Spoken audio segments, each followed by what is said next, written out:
आगे बढ़ते हुए बात करेंगे प्लान सेट घुसपैठिए टारगेट, क्योंकि झारखंड में केंद्रीय गृह मंत्री अमित शाह ने बड़ा बयान दिया है यूसीसी को भी लेकर। दर्शकों, अब बात झारखंड की हम कर रहे हैं, जहां बीजेपी का सबसे बड़ा संकल्प घुसपैठियों पर लगाम लगाना ही है।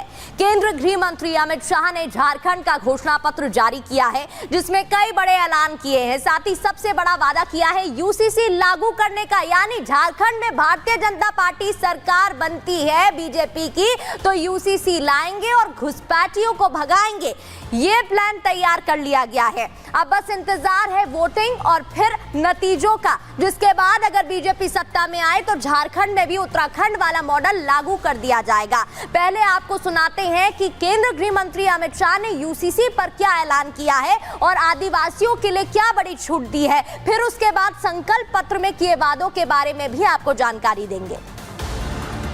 यूसीसी से हमारे आदिवासी भाइयों का कोई अधिकार, कोई कानून, कोई परंपरा बाधित नहीं होगी। आदिवासी भाइयों बहनों को, बच्चों को, युवाओं को यूसीसी से पूर्णतया बाहर ला दिया जाएगा।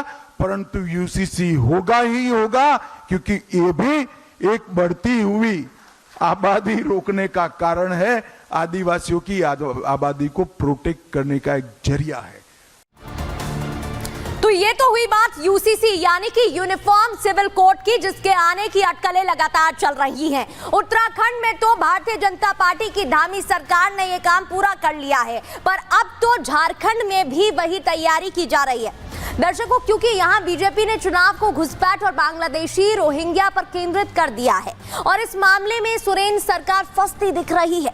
अब एक तरफ तो सरकार पर घुसपैठ की वजह से शिकंजा कसा जा रहा है, दूसरी ओर बीजेपी ने अपने घोषणा पत्र में कई लुभावन वादे कर दिए, जिससे सत्तारूढ़ गठबंधन की टेंशन बढ़ती जा रही है। आपको बता दें कि आखिर अमित शाह ने जो संकल्प पत्र जारी किया है उसमें कौन सी वो बड़ी घोषणा है जिनको इंक्लूड किया गया है, जिनको शामिल किया गया है, वो भी आपको बता देते हैं। ना सिर्फ बात यूसीसी की गई है, बल्कि आपको बता देते हैं कि इसके अलावा कई और बातें यहां पर कही गई हैं। झारखंड में बीजेपी का संकल्प पत्र जारी किया गया, जिसमें सबसे पहले बात महिला की गई है। महिलाओं को हर महीने 2100 रुपए दिए जाएंगे। इसके अलावा दीपावली, रक्षाबंधन पर 1 सिलेंडर मुफ्त दिया जाएगा।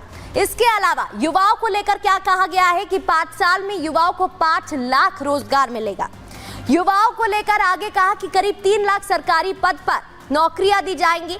युवा बेरोजगार को 2000 रुपए प्रति महीना दिया जाएगा। पेपर लीक की जांच की जाएगी। जिस तरीके से मामले लगातार सामने आए, सीबीआई एसआईटी गठित की जाएगी जो इसकी जांच करेगी। किसानों को लेकर क्या कहा है ये भी आपको बता देते हैं। 3100 रुपए प्रति क्विंटल पर धान की खरीदी होगी, ये भी कह दिया गया है। इसके अलावा क्या कुछ कहा गया है, आम जनता को लेकर 25,000 किलोमीटर नई रोड बनाई जाएगी, ये भी कहा गया है, उसका निर्माण किया जाएगा। 10 नए मेडिकल कॉलेज बनाए जाएंगे, ये भी कहा गया है। और क्या वादे किए गए हैं, आयुष्मान योजना को 10 लाख तक बढ़ाया जाएगा, ये भी कहा गया है। दर्शकों, आदिवासियों को लेकर क्या कहा गया है महत्वपूर्ण ये भी समझ लीजिए। बांग्लादेशियों द्वारा हड़पी जमीन वापस होगी, जिसको लेकर लगातार कहा जा रहा है। असम के मुख्यमंत्री हिमंता बिस्वा शर्मा की तरफ से भी लगातार बयान आ रहे हैं। वो जमीन आदिवासी बेटी के नाम पर करेंगे, ये भी कह दिया गया है। यूसीसी लाएंगे और आदिवासियों को बाहर रखेंगे, ये भी कह दिया गया है। तो हमने आपको बताया झारखंड में भारतीय जनता पार्टी ने संकल्प पत्र जारी कर दिया है और क्या बड़े वादे किए ये भी हमने आपको बताए। इसी के साथ न्यूज का एक्सरे में आज के लिए इतना ही। कल फिर हाजिर होंगे नई खबरों के साथ।